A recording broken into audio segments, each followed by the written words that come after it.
Hello beautiful people, and welcome back to Honey Button House. Today we're going to show you how to turn a wicking bed with some flatbed strawberries in it into a strawberry tower wicking bed. So all we need is a couple of pipes and a bit of handiwork, maybe a heat gun, and we can get this all sorted.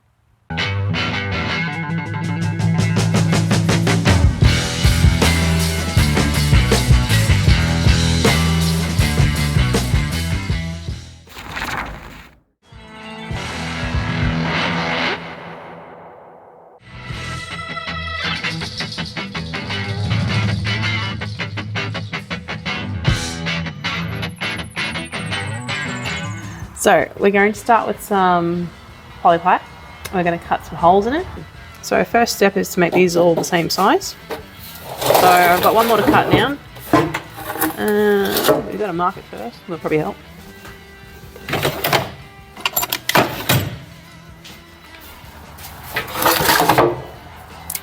So super rough because this isn't going to matter too much.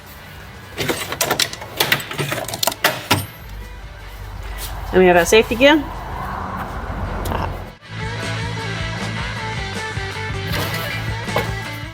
Now I'm using this drop saw today because one, it's easy,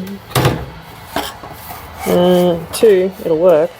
Whether or not it's the right tool for the job, it's probably not, but we will make it work. Watch fingers as we're doing this. Alrighty, now we've got 4 poles that are even lengths. So that's step 1 down, because we need to cut in some little drainage holes to absorb the water at the base of the pipe. So essentially this pipe,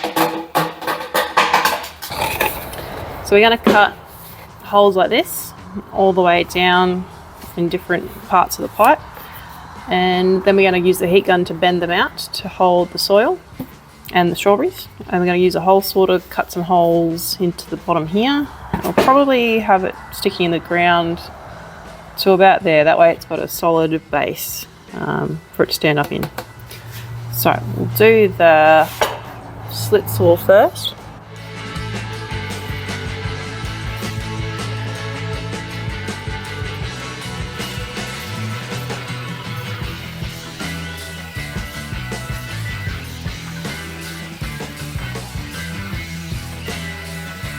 Okay, next step is step 2, and we're going to cut the drainage holes in the bottom.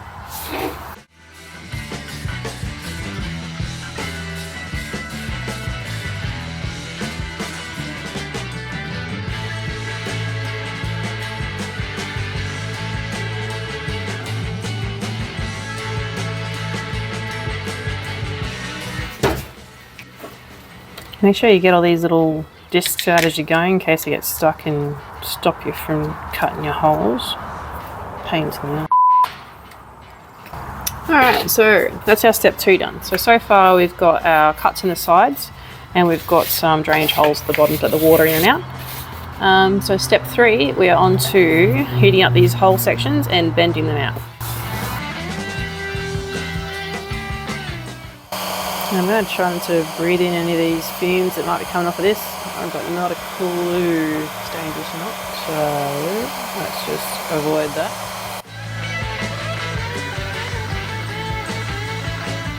So I'm going to try and bend the top side in and the bottom side out.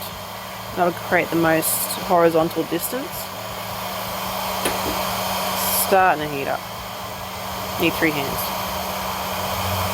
Or a vice. A vice might work.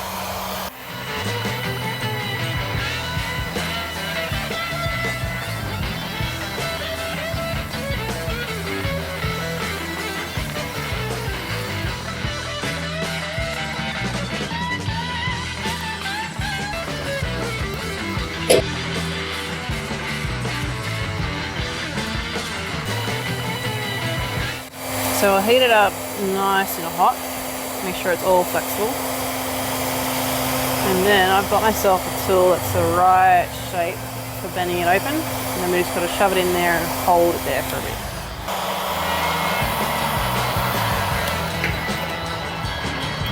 Good hot advice.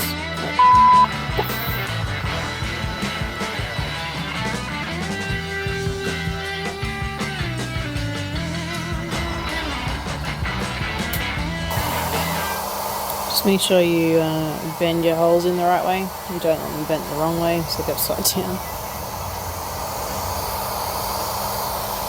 Alrighty, so now we're going to put in our strawberry towers. So first we've got to dig out our strawberries that we've already planted in the garden, and then we can put the towers in, fill them up with dirt, and replant the strawberries. We've got little fruits already happening.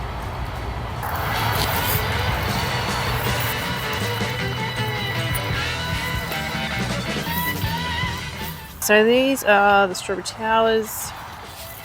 We're going to knock them in. I've just got a rubber mallet here. I'm going to have an even space in between them. It doesn't matter if they get too close to the edge either, as long as they get down far enough that they're going to be stable and that they cover the drainage holes at the bottom.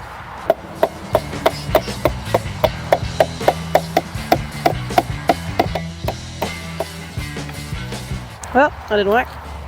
So I'm going to dig a bit of a hole first. Now that I made a nice imprint of where it's going to go. So I do have a mesh underneath the dirt here that separates the gravel from the dirt.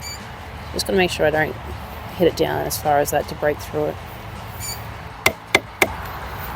I'm giving them just enough space so that the plants can overflow and have a decent amount of reach between them, but also enough that any plants can grow up through here as well and give them a bit of sun.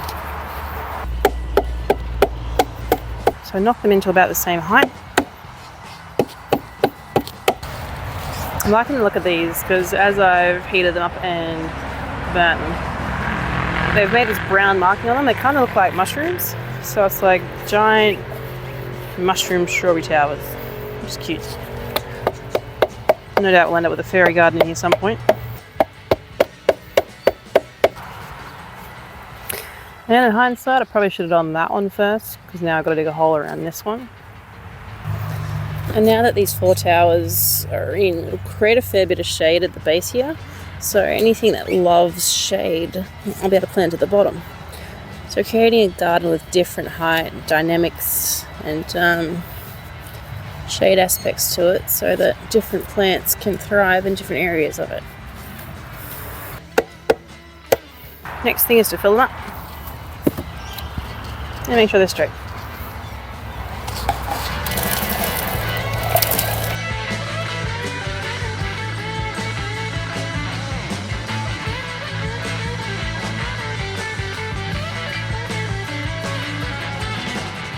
So we'll water this all down next and just compact it a bit more before we add our strawberries.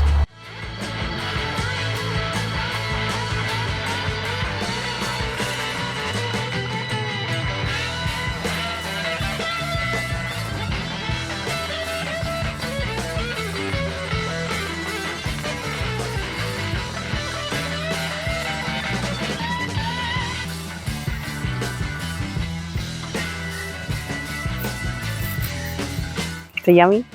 Yeah, good? Fresh strawberries? Mm-hmm. I want to.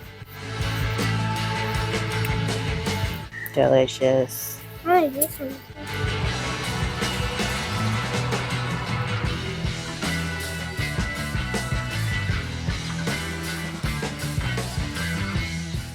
That's it for this episode of Honey Button House. We hope you have great success with your own strawberry towers. Let me know how you go in the comments section if there's anything you would have done differently or changed. Otherwise, join us next episode for our pH soil testing, trying to figure out what is going wrong with my wicking beds while my veggies are stunted. And beautiful people, don't forget to like and subscribe. See you then.